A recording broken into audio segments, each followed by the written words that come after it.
আরে বেটা ওঠে, মাম্মি কিলার। আরে তোর মাথায় কালো করস চিহ্ন হয়ে গেছে। আরে বাপা, তোর মাথায় কালো চিহ্ন হয়ে গেছে। আরে তোমার মাথায় তো লাল চিহ্ন। अरे देखो मेरे पे ग्रीन लाइट बन गया। আমাদের মাথায় এটা কি হয়ে গেল? আরে বাপা দেখ, এটা আমার মাথায় হয়ে গেছে। আরে দেখো আমার মাথায় টিক চিহ্ন। বাবা আরে এটা কি হয়ে যাচ্ছে আমাদের সবার সাথে? আরে এই দিকটা তো পাড়ার বাচ্চাদেরও হয়ে গেছে রে।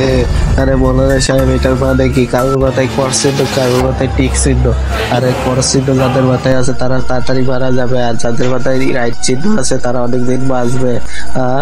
আরে আরে পাপা, দাদি মরে গেছে।